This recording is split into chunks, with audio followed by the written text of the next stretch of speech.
Iran, and it's going to cause all kinds of problems for the United States for 50 years. You've seen that the U.S. have already moved Marines from Okinawa, Japan, into the Middle East. They've removed the THAAD missiles from South Korea against the protests of the South Korean president to the Middle East. So basically, he's criticized also Keir Starmer in the UK. He's criticized China. He's criticized India. So he's trying to criticize and bully all of these other nations, but he's at the same time hurting their security from a military standpoint, yet also saying, we need your help at the Strait of Hormuz to support our oil tankers. So everybody around the world is laughing at Donald Trump right now, and the United States, which hurts me because I'm actually American,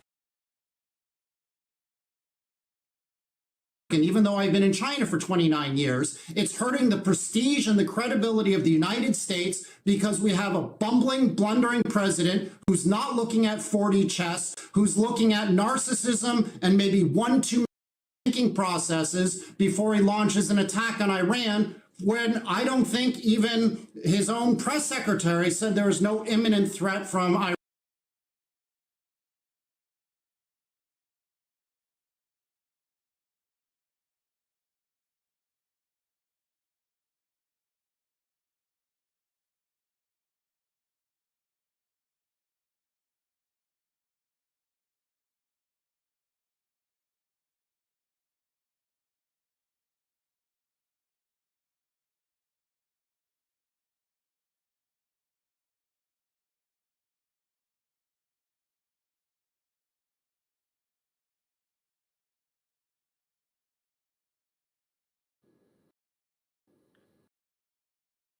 Yeah, I mean, look, China has its own economic problems. It has much slower growth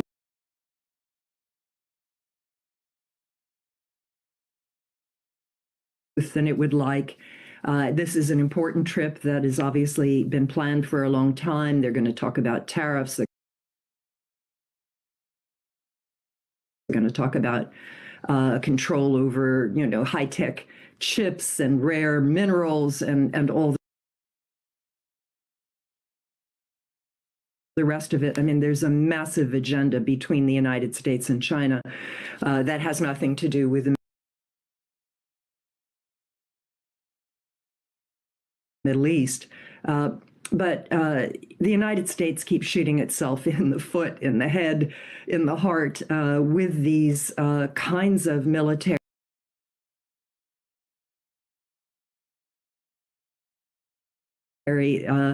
actions. I mean, Trump called it, I think, an excursion.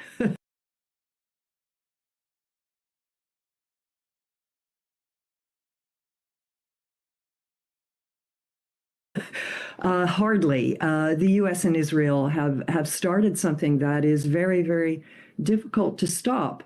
I understand the motivations, which are to reduce Iran's conventional military capability.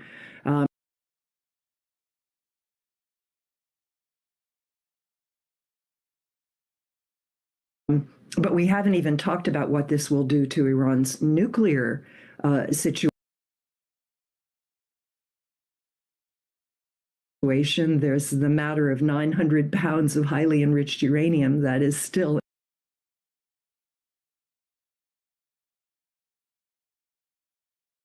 in Iran. Not clear how that might be removed. So this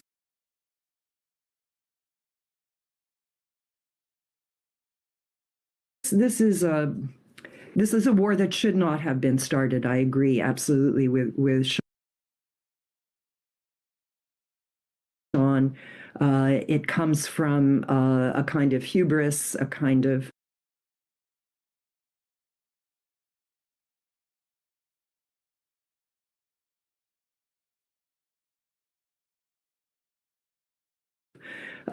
sense that Iran was weak and therefore the United States could capitalize on that weakness.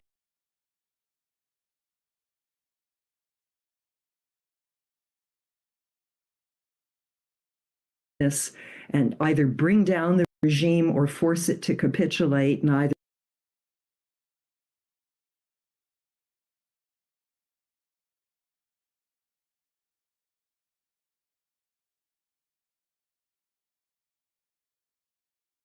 there has happened so far. And now I think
Trump rejected. I mean, I've just read that apparently Steve Witkoff, our negotiator for everything, has been trying to call Abbas Araghchi, the Iranian foreign minister, but Abbas Araghchi is not taking his calls. So if China can play a role, frankly, to end this war, I think that would be terrific. Thank you very much to our guests, Barbara Slavin, Sean Ryan and Hassan Ahmadian. If you want more context and analysis of the ongoing conflict, remember to take a look at our website, aljazeera.com. We'd like to hear your views too. Post them on our Facebook page. That's facebook.com/AJ Inside Story. Or you can join the conversation on X. Look for us there at AJ Inside Story. I'll see you again here very soon. Stand by. Our coverage of the war continues right now.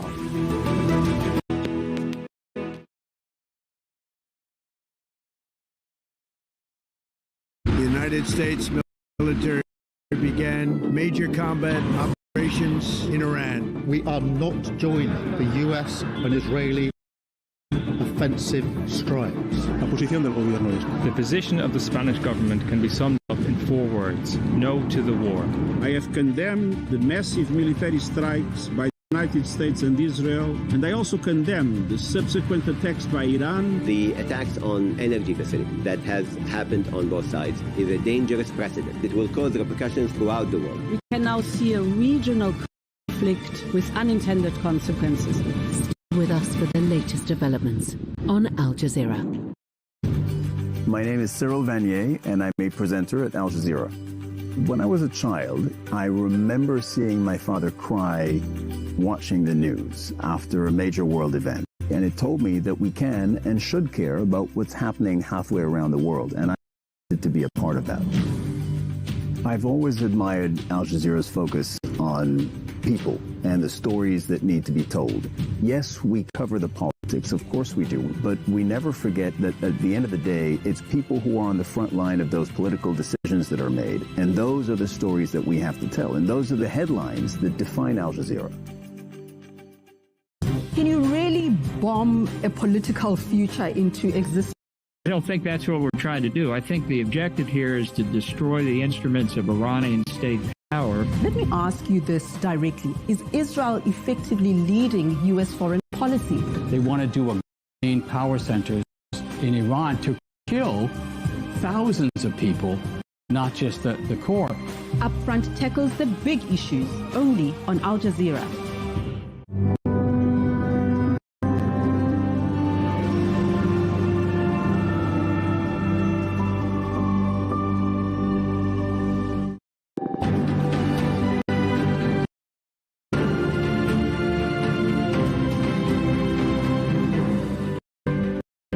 Hello there, I'm Nick Clark. This is the News Hour, live from Doha. Coming up in the next 60 minutes. Cities across Iran are hit by US and Israeli missiles. More than 1,400 people have been killed over 16 days of war. We are ready to... Says Tehran is not asking for a ceasefire after the US president says he's not ready to make a deal. Israelis assess the damage caused by Iranian missiles. Falling shrapnel hit buildings and vehicles in several areas. And traffic ramps up at a border crossing between Jordan and Syria as the war on Iran reroutes products that would normally travel by sea to Europe.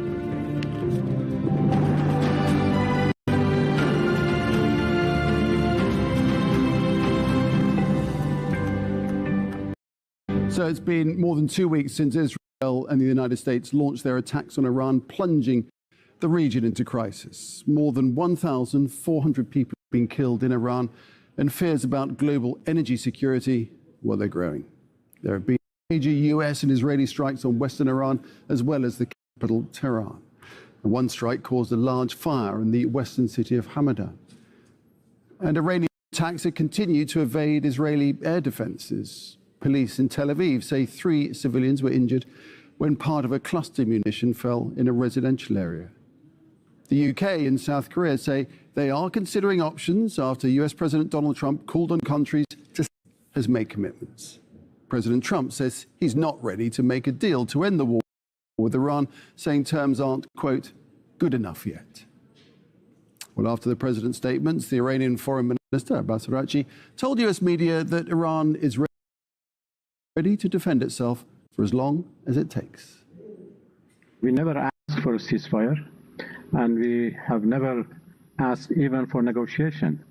We are ready to defend our... This is what we have done so far, and we continue to do that until President Trump comes to the point that this is an illegal war with no victory, and, there are, people being killed only because President Trump wants to have fun. Covering the story from Tehran, from Beirut, from Ramallah, Baghdad, and overlooking the Strait of Hormuz. But first, let's go to the White House. Mike Hanna is standing by for us there. So, Mike, the Iranian foreign minister indicating they're ready to go on for as long as it takes. What does that actually mean for the White House's timeline in this war? Well, some administration officials have been talking about timelines once again. We heard from the Energy Secretary, Chris Wright, who says that the conflict will come to an end in the next few weeks, he says. That will then see a rebound in supplies and pushing down of prices. So that's one timeline we heard from the Energy Secretary. Then the National Director of the Economic Council also talking to the media, and he also said that the timeline that they have been briefed on, which was the phrase he used, is some 4 to 6 weeks, and yet it is proceeding even faster than that. He also insists that the global economy will have a massive positive shock. The conflict does come to an end. So these are the timelines that we've been hearing, not for the first time, from the White House and the administration. I must mention as well that the president is not in the White House today. He's in fact on his golf course in Florida near his Mar-a-Lago resort. But we have heard repeatedly from the administration, firstly, no, we don't have a clear timeline. Then they will talk about a matter of weeks. And then President Trump will say, we will stop this operation when we have achieved what we want. But he hasn't made quite clear exactly what he wants. We heard him saying there, now is not the time to talk about ceasefires. We still have more to do. So that still doesn't give much clarity to the American public or the world at large as to exactly what the ultimate objective of the Trump administration is. Mike, I think it's something like, what, over half of American voters now opposing the war. So what pressure does that put? That, yes, more than half of Americans oppose the war, not only the war, but they also oppose the way in which President Trump declared this war without consulting or informing Congress that he was going to do so. There is still some support for President Trump, predominantly among Republicans, but there is a concern for him.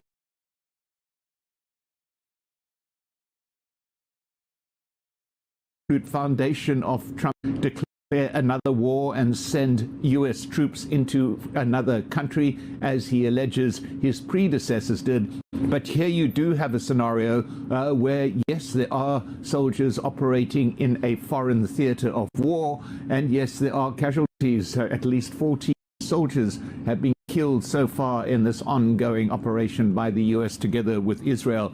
So there may well be that this is the year of the midterm elections.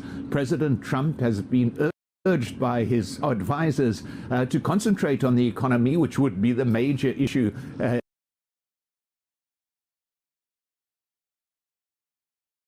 in those midterms, but that may now well be replaced by the issue of this war, which could become a major point in these midterm elections, which could have a less than positive effect on the chances of President Trump's Republican Party. All right, Mike, thanks for that. Mike Hanna at the White House. So, as we've been reporting, it's Iran's third most populous city, in which we have witnessed an intensified wave of Israeli and American strikes on the third week since the commencement of the American and Israeli assaults targeting different places across the country. And we know that it's more than 200 cities being targeted over the past few days by these strikes, but in particular in the past 24 hours, since it was targeted when it comes to the military complexes and industrial complexes. And of course, some of the residential areas were also said to be impacted, running the risk of fatalities being increased to a next level. And on that, we know that according to the latest, they're saying that across the country, since the beginning of these airstrikes, more than 1,400 people have been killed. This is the official number, the recorded number, even though we know that seeing this ongoing nature of these strikes, we can unfortunately rest assured that this number could be even higher. And of course, when it comes to injuries, we know that many thousands have been also injured through the airstrikes of the Americans and Israelis. But the damage does not stop there. We've got the extraordinary damage not for the military or headquarters or police, when it comes to very residential areas. And on that, we've got this recent report from the Red Crescent Society of the country talking about more than 54,000 civilian units being targeted, most of them residential buildings, residential apartments, some of them including more than 6,000 commercial units such as shops and factories, more than 200 health-related facilities such as hospitals, and of course 17 buildings belonging or affiliated with the Red Crescent itself. Well, armed groups in Iraq that are linked to Iran have released video they say shows their recent attacks on US targets. Pictures from the Iraqi Hezbollah brigades come from cameras mounted on drones. They appear to show low altitude strikes on the US Victory military base near Baghdad airport on Saturday. After the attack, the US had a significant threat of attack. And there are reports of multiple homes being damaged by a drone strike in Erbil. Residents say the civilian area was hit just after midnight, and there are no airports and military bases nearby. Let's go live to Baghdad. Mahmoud Abdelwahed is standing by for us. And Mahmoud, we're hearing about this attack on Baghdad airport. What more do you know? Well, Nick, Baghdad International Airport came under attack by 5 missiles that hit the airport and the vicinity of the airport. Also, according to the head of the security media cell, that's a pro-government media platform. He just posted that the 5 missiles, they hit a water plant inside the airport, and this is the second time the international airport comes under attack by armed groups affiliated to Iran, as you just mentioned. Now, the significance of Baghdad International Airport is that it includes several significant facilities, including Camp Victory, which is home to U.S. military personnel, as well as Iraqi military personnel, and also U.S. military advisors. It also includes an important prison, which is home to convicts who are charged with terrorism charges. Now, in another location in Iraq, in Kirkuk, north of Iraq, 2 counterattacks were carried out by U.S. fighter jets targeting 2 brigades belonging to the Popular Mobilization Forces. That's a paramilitary group here in Iraq, and it also works under the institution, the state military institution. The first airstrike that took place in the northwest of Kirkuk, and they hit the headquarters. 4 injuries among the Popular Mobilization Forces military personnel, and caused huge fire in the area. The other airstrike also caused substantial damage to the facility that belongs to the Popular Mobilization Force. Across the country, this is the second time Baghdad International Airport comes under attack today. Earlier today, it was hit by drones, and a little while ago by missiles. The security sources in Baghdad say that they found a rocket launcher west of the airport. It's believed to be used to target the Baghdad International Airport.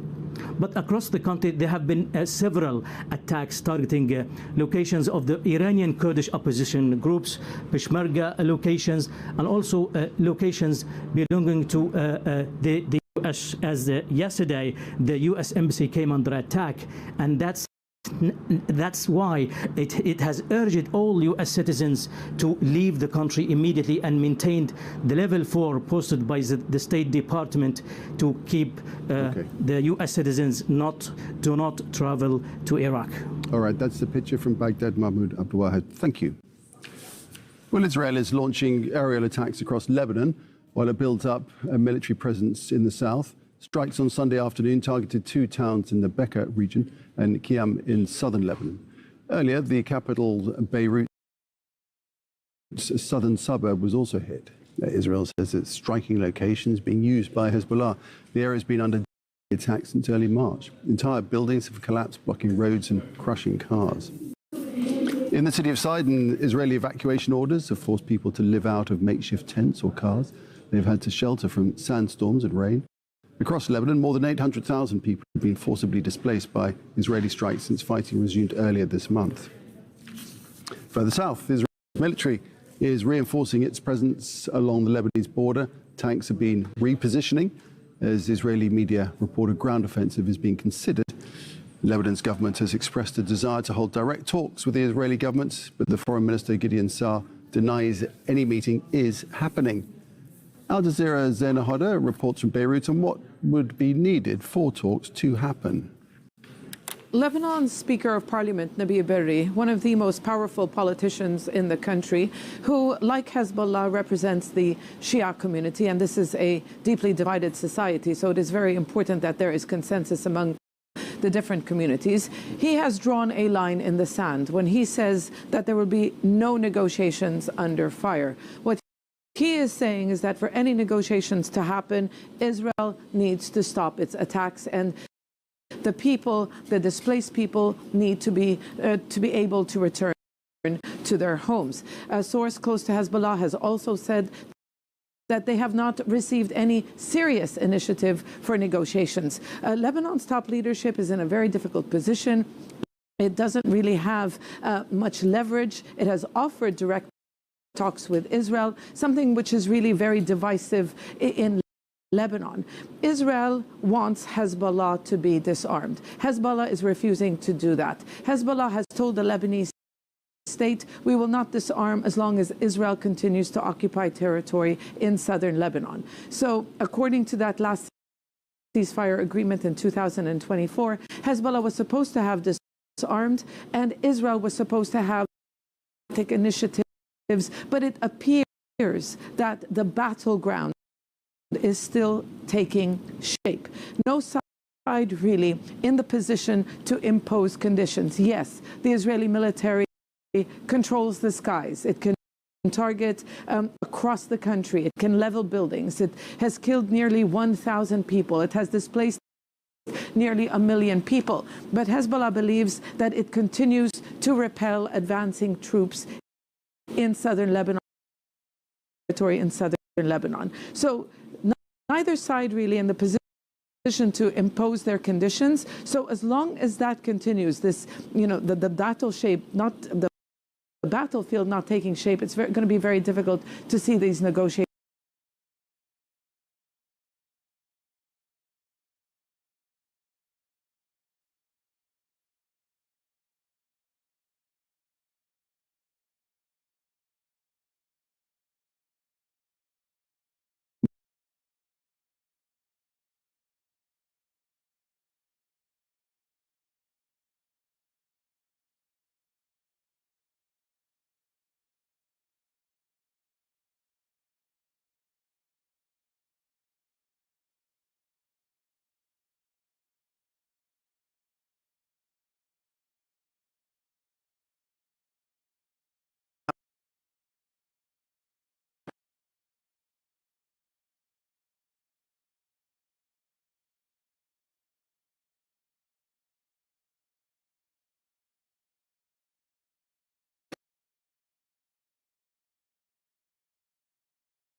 most mayors. There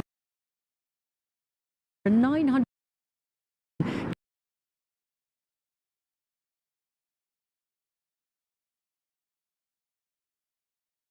candidates on the list. Now here in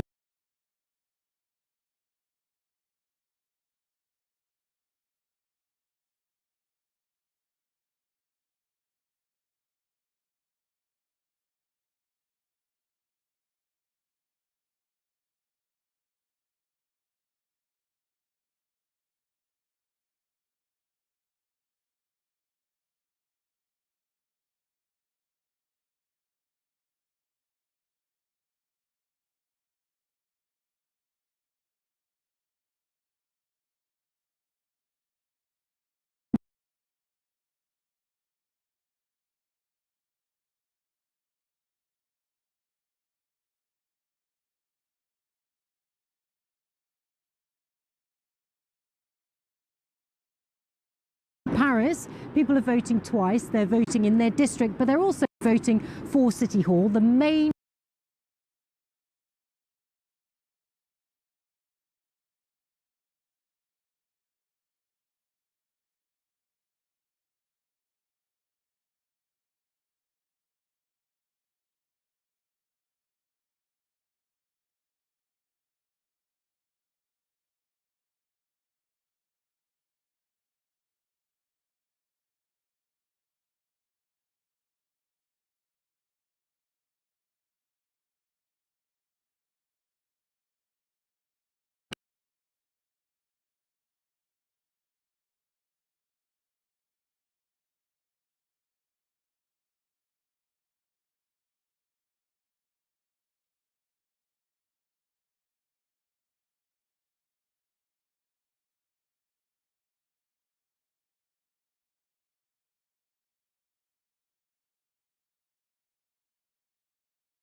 candidates in that race are Rashida Dati. She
ammunition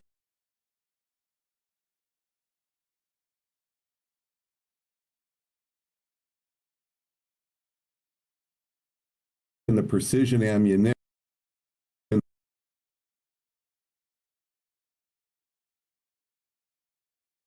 that we need to do the most to defend. I lay this out in one of the pieces on the escalation trap. Substack.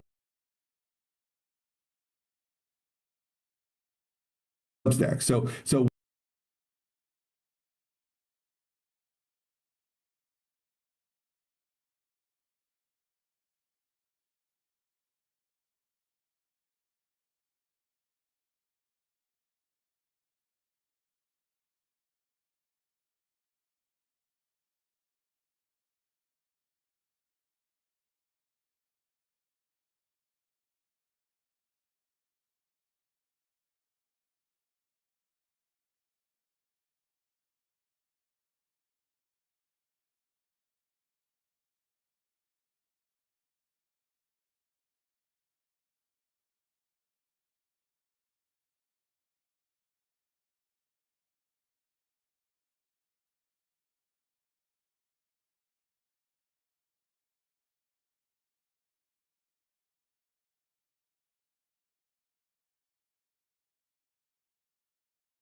and that will finally break Iran's back.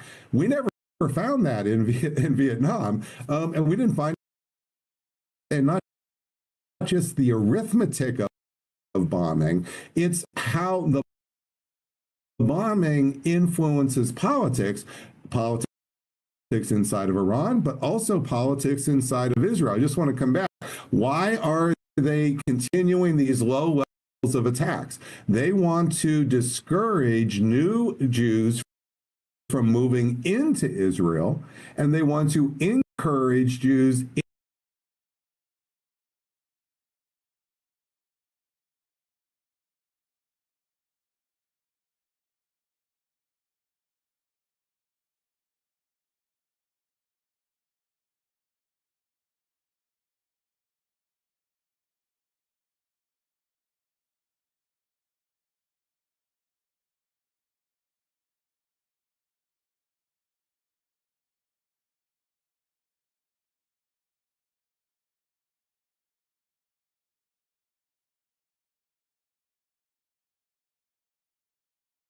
the point.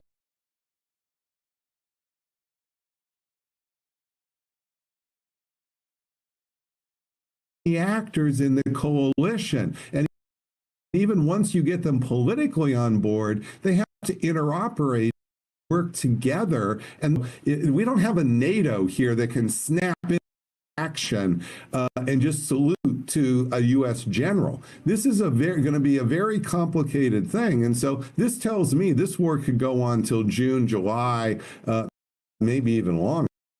Operate and work together, and this takes to be a very complicated thing, and so this tells me this war could go on till June, July, maybe even longer. Robert Paper, good to speak to you and get your expertise. Appreciate that very much. Thank you.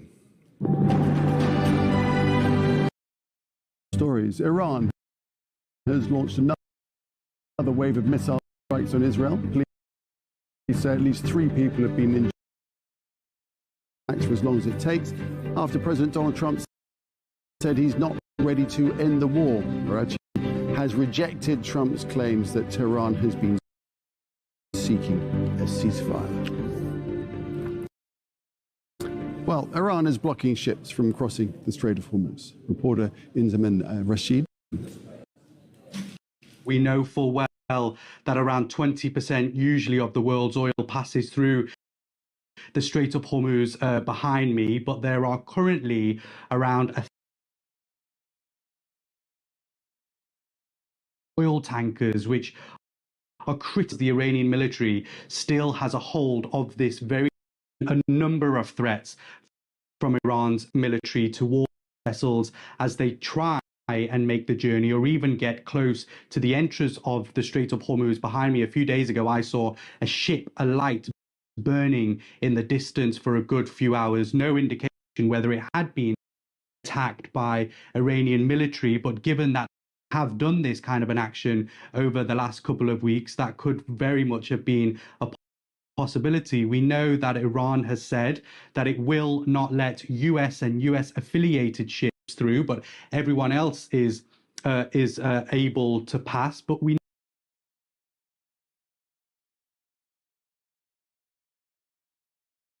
flag carrier that was trying to pass through the Strait of Hormuz. Ballistic missiles were targeted towards that. They struck them, and around 20 of the crew members have publicly agreed to US President Donald Trump's call to send warships to the Strait of Hormuz.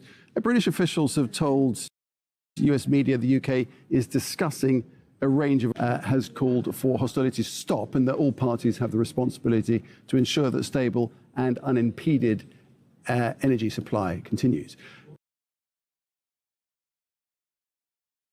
Japanese officials told local media that Japan will not dispatch ships just because Trump asked, saying Japan decides its own response and independent judgment is fundamental. And France has said it is not sending ships. Posting on X, no, the French aircraft carrier and its group are staying in the Eastern Mediterranean. Posture has not changed. Defensive it is. All right, let's explore this further with our panel. Paul Musgrave is an associate professor at Georgetown University in Qatar, where he focuses, is a senior researcher at Doha Center for Conflict and Humanitarian Studies. Gents, great to have you with us. Thank you. Paul, can I start with you? So Trump calling for help from European nations in protecting the Strait of Hormuz. He's got a pretty lukewarm response, to say the least. Is it likely to happen? I think eventually, if this war drags on, you will see more of a response depend on energy markets, on imported energy, and having the strait cut is a direct threat to their well-being. Sultan, from the point of view of the region, from the Gulf nations who are affected by this, and in terms of exporting their oil and so forth, how will they be observing that, and whether or not they would want an international coalition to come along and help shepherd ships through? I think what we have seen right now is that the Gulf states have showed strong superiority in terms of their defenses and also in their capability to keep their nation safe, protected. And we've seen that the Gulf states are looking at alternative routes through Saudi Arabia to export their LNG and their oil too. But I think right now the focus is on ending the war and de-escalation. The issue right now is that the international response is still lukewarm because the states are looking for the US to see if there is a de-escalation.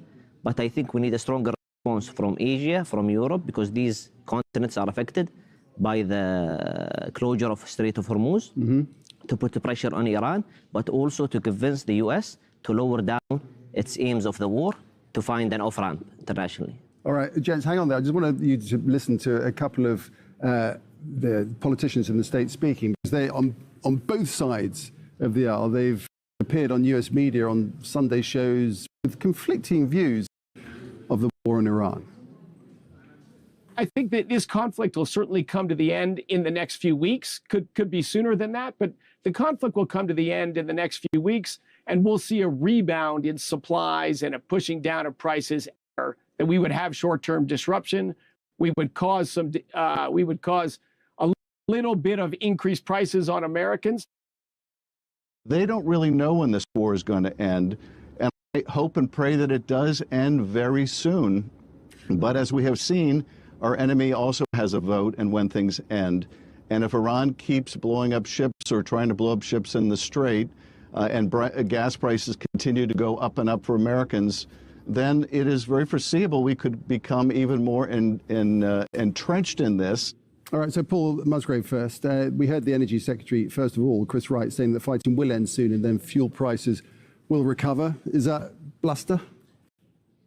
You pretty much have to think it is, right? I mean, his job has been to reassure energy markets that the U.S. administration knows what they're doing. But every piece of independent reporting that has come out has said that the Trump administration, President Trump himself, dismissed concerns that this war could go on for a long time and that this exact scenario that we're dealing with would be one that we would have to deal with. I think that's where you see movements of units like the Marine Expeditionary Unit only being triggered this far into the war as opposed to being pre-positioned. That really says to me that this is something the administration has a PR offensive, not a strategic offensive. Yeah, and it'll for. take 2 weeks for them to get in place or something like that. It's a long way from Japan, right? And we're talking about something that we're not going to have a major ground invasion. I hope not a ground invasion at all. But even when this gets here, that's just something that is not going to end this war. It will only prolong it. Sultan, as leaders in the neighboring regions to Iran, neighboring countries to Iran, listen to the differing opinions on both sides of the aisle in the United States, where do you think they believe the truth lies? I think for the Gulf states, their main focus is on defending their nations and showing, the states should look for a war termination solution. And this is always, you get it through a triangle, which is military ripeness, in which both sides believe that they cannot achieve their military targets and military objectives, and we haven't reached that yet. The second thing is political viability, whether the Iranians and the Americans can offer, can sell the end of the war to their audiences. That's a problem the Americans are going to face. What are the objectives of the war and where are we going? That's also an issue for the Iranians. How will they serve, will they sell the end of the war to their citizens? The mediation that is going to happen to offer enough room for both parties, there will be an issue of a commitment problem, because the US and Iran have already gone through 2 negotiation phases, and there were a lot of trust that has been drained. Do you think those negotiations are going on right now? There are back channels that are open? Do you think in that's wars, happening? back channels are always open. So I think we still haven't satisfied the military ripeness victor here, in which we're seeing the campaign is still going on, the air campaign against Iran, and also the Iranians responding. We need to get off the cliff from there, and then the back channels will be more effective. Right, but the question is how long it takes to get off that cliff. Of course. That's exactly right. And I think one of the things that you're seeing is the United States and Israel are looking for ways to continue to make this punishing for Iran. And as great as the harm has been to the GCC, to world markets, this has also been very painful for Iran. Iran would also prefer to be selling oil on global markets, but both sides right now have every incentive to demonstrate that not only can they take pain, but they can use pain as part of a coercive strategy to bring the other side to the table. Sultan, finally, this whole situation has been completely unexpected for the region. It's a war that they didn't ask for, the nations around Iran. How will Gulf countries particularly... A moment of change. Of course, the relationship is still robust with the US, and it's very hard to replace it, but there will be a conversation that's going to be had between the Gulf states, between the region and the United States, and also making sure that the new security architecture after the war is an architecture that serves the whole region, and we do not go into wars unnecessarily. Right, some way off yet though, isn't it? I hope so. Gents, we're going to leave it there for now, and Paul Musgrave, appreciate that. Thanks a lot. Thank you. Thank you. Well, the effects of rising rising oil prices caused by the Middle East conflict are being felt across Asia. In Indonesia, officials have warned that funds for one of the government's signature social programs could be diverted to maintain fuel subsidies. Badri Low reports from the capital, Jakarta. It's Ramadan, but students at this school are still getting free food. Inside these bags, crackers, an egg, bread, and some dates before they break their fast. I'm in Jakarta, where every day schools here distribute free meals, usually for breakfast, but today and for the rest of the month, a snack. This free meals initiative is a signature program of President Prabowo Subianto's administration. But the conflict in the Middle East is threatening to derail it. The meal includes milk, but not today. We can't demand, though. We just accept whatever the government provides. But what does the war between the United States, Israel, and Iran have to do with government-subsidized meals here? Well, Iran's retaliatory attacks in the Gulf have forced the closure, leading to higher fuel prices.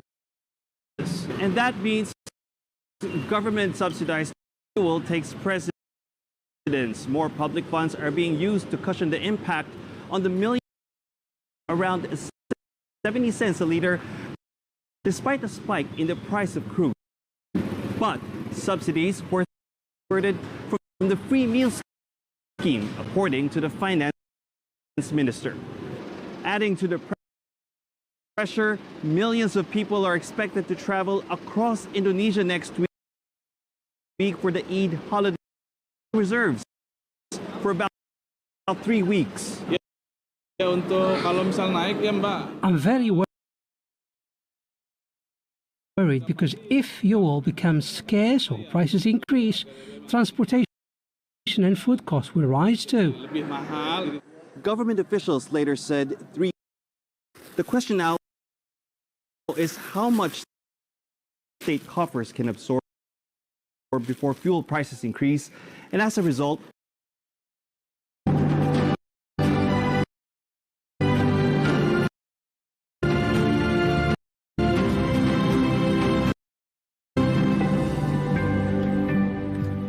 All right, let's take a look at other stories making global headlines now. A powerful sandstorm has made life even harder, leaving displaced families, especially those with respiratory illnesses, exposed. We'll come to that a little bit later. Let's go to a press conference from the Israeli military spokesman. Is weakened, and the citizens of Israel, as I told you in the very beginning, we are aware relieve the challenging situation, including the sheltering, and your safety and security is our utmost priority. This is one of the key elements to our success. This is an ongoing war, and it is an inevitable war. We are in the midst of this war. We are all working in order to remove and degrade all the threats against our state. So we are working also to achieve all the objectives of the war. Question. You are talking about a series of targets and achievements. However, the correspondent today has a correspondent said that today maybe it is time to review and reconsider our strategies in war, because we are not making the progress that we hope to for. Answer. We are advancing and moving forward in our achievements. We are also advancing in our progress, and it is actually more than what we expected. The opening operations was a huge success. And of course, all the elements that I reviewed with you today, we will continue to target all those sites. Regarding the weapons manufacturing, the Israeli defense continue to target all those sites and those systems in Iran every day. And of course, the goal and the objective is to degrade in extreme the system in Iran. Question: Will there be a moment where the United States and Israel would call the Iranian people to take to the street as promised? Answer: now we are deepening our attacks and our strikes to weaken this regime. As an army, our military system, including our air defense, is much better than what we had in 2006. This also allows us to attack and strike Hezbollah and to destroy their sites.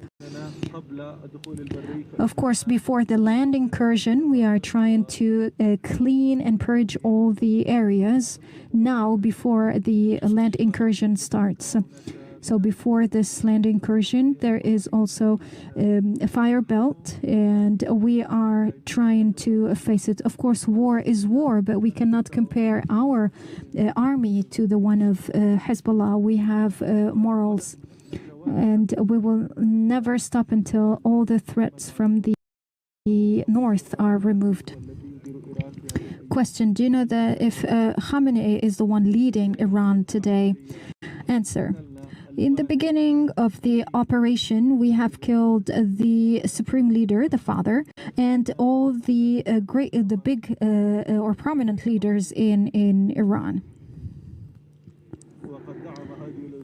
And they have supported ideologically and also funded terrorism in the Middle East. That's why we have targeted them.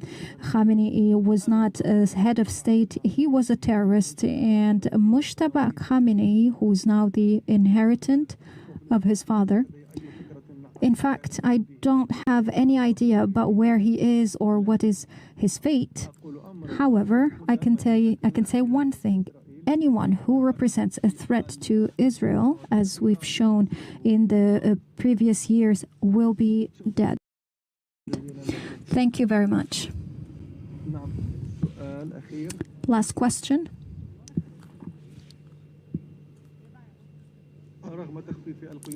Despite all the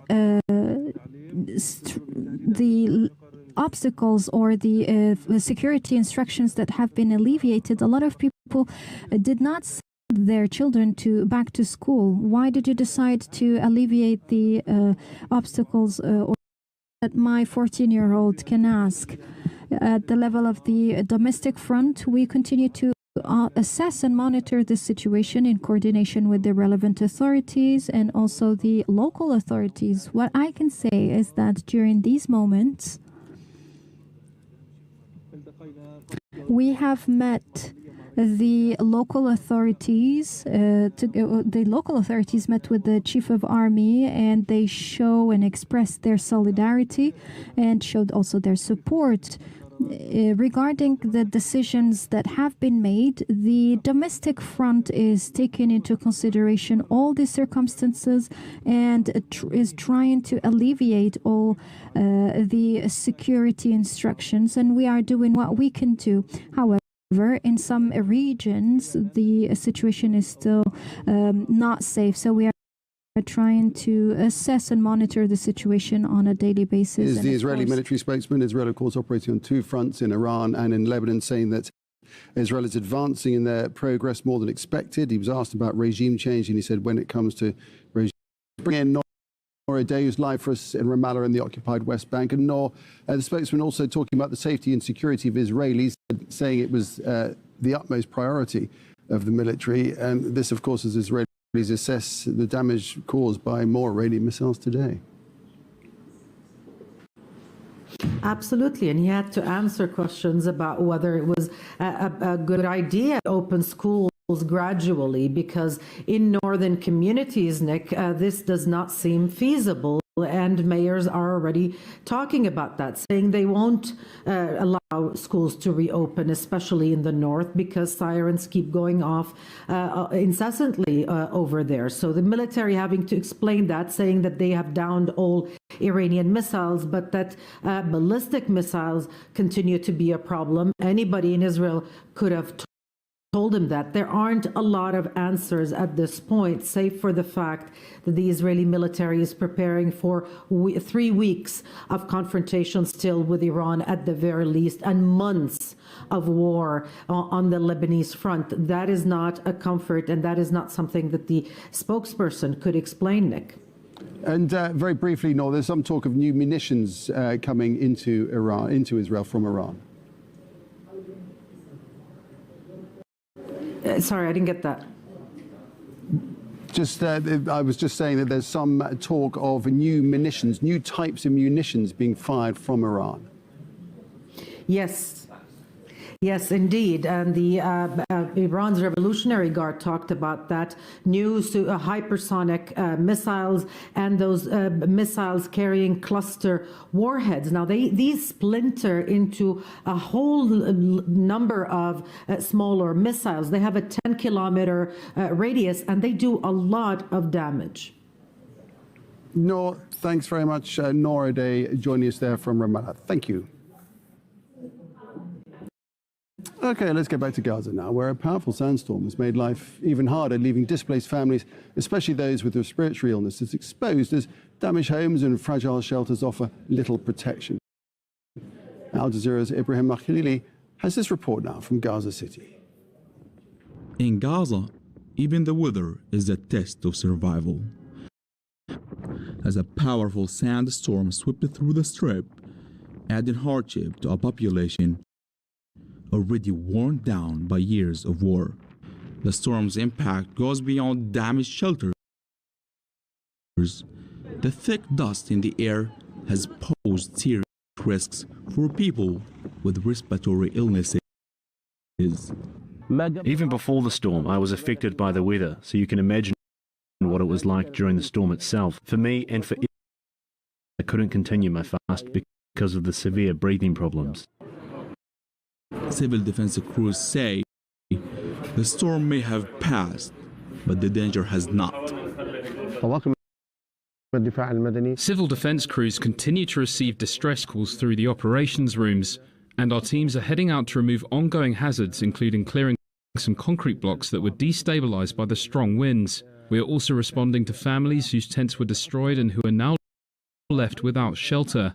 The civil defense is following up with citizens, but unfortunately our capabilities remain very limited. In the aftermath of the storm, many displaced says nearly 80% of Gaza's buildings have been damaged or destroyed.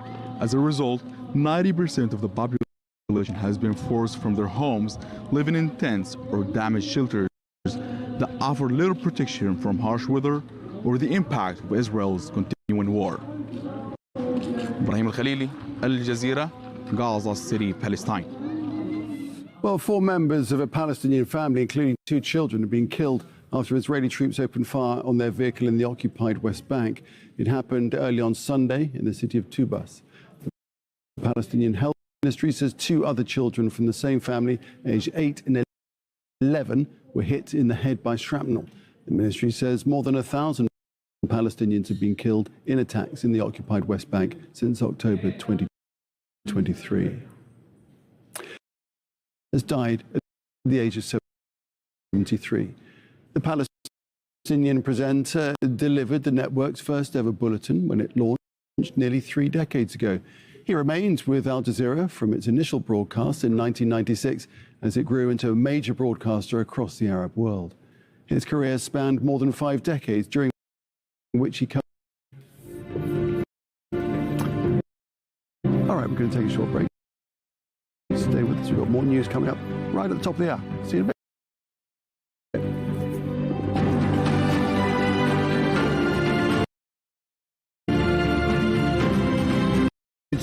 States military began major combat operations in Iran. This is the second time that we negotiated with Americans and they decided to attack us right in the middle of negotiation. This operation will continue for as many days as it takes to remain. Without a plan, without authorization for Congress, or even a debate in full view of the American people. tensions escalating. Stay with Al Jazeera for the latest developments.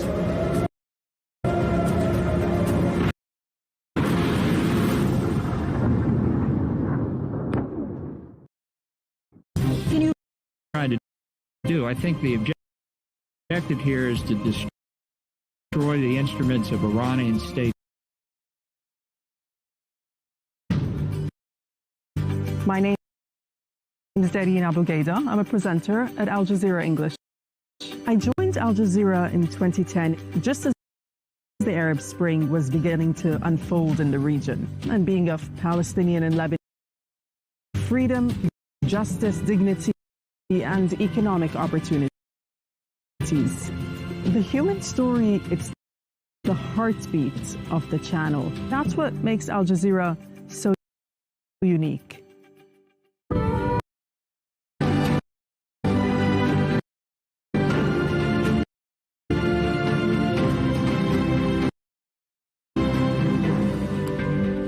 Hello there, I'm Nick Clark. You're watching Al Jazeera's extensive coverage of the war between the United States, Israel, and Iran. 1,400 people have been killed over 16 days of war. We are ready to defend ourselves as long as it takes.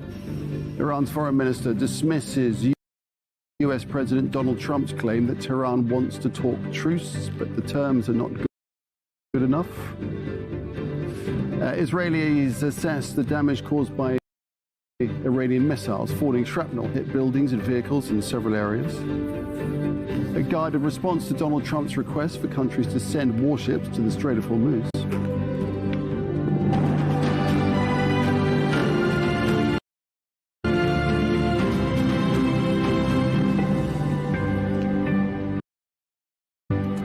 So it's been more than 1,400 people have been killed in Iran, and fears about global energy security, they're growing. There have been major US and Israeli strikes on western Iran, as well as the capital, Tehran. One strike caused a large fire in the western city of Hamadan. And Iranian attacks have continued to evade Israeli air defenses.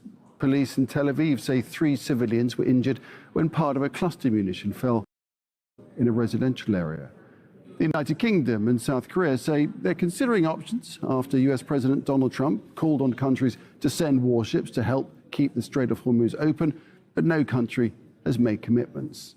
President Trump says he's not ready to make a deal to end the war with Iran, saying terms aren't, quote, good enough yet.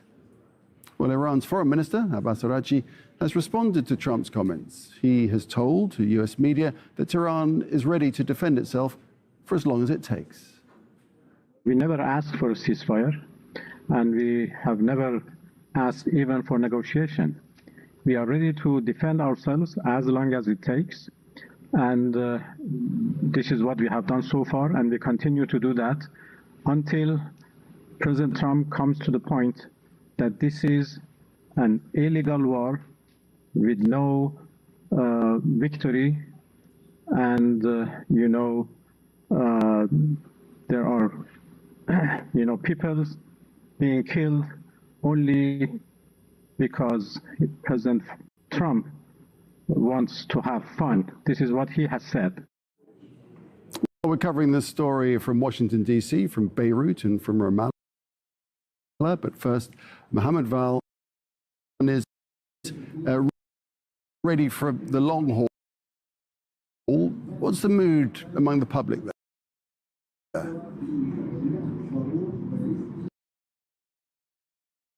Only those rallies of support in the streets every single night, even tonight. We've just seen some of that just across the street from our office. So that's the mood that we can see and that we can report on. There is a total internet blackout in the country, so you can't really gauge the public opinion in terms of the social media platforms and so on. But people we meet say that this is not a time for dissent. This is not a time for any other voice than the voice of what's going on here. Abbas Araghchi has been all over the place talking about the official position of Iran. We've just heard him in your intro saying that Iran is not looking for any negotiations right now, is not looking for a ceasefire. He has also said that in another statement today, he also said that this war has been imposed on Iran and the United States. And that's because some advisors of the United States president have given him the wrong advice, and now the Americans and the Iranians are finding themselves in this situation from which there doesn't seem to be any exit plan. And he said that he even heard that the family of one of the American soldiers who were killed is depending now for its livelihood on handouts. So Americans also are suffering just like Iranians because of this war that has been, as he said, imposed on both sides. He talked about the Strait of Hormuz and once again said the Strait of Hormuz is not closed, contrary to the propaganda coming from the other side. Strait of Hormuz is under the control of Iran, and it is a smart control. It is a control whereby Iranians can allow ships of friendly countries and countries that are not in any situation of aggression against Iran to pass, but the ships that have to do with the Americans and the Israelis are not allowed. And so bring us up to speed, Mohammed, if you will, also with the US-Israeli strikes across Iran today. What's been happening on that front? What's been coming in? It's gone. I'm sorry, we've lost connection with Mohammed. We lost audio connection, so we'll speak to him a little bit later when we can. In the meantime, US politicians on both sides of the aisle have appeared on US media on Sunday, even more entrenched in war. They don't really know when this war is going to end, and I hope and pray that it does end very soon. But as we have seen, our enemy also has a vote and when things end. And if Iran keeps blowing up ships or trying to blow up ships in the Strait, and gas prices continue to go up and up for Americans, then it is very foreseeable we could become even more entrenched in this. Okay, let's speak to men on Washington, D.C. And what we just heard there from Adam Schiff is one side of the argument, isn't it? There's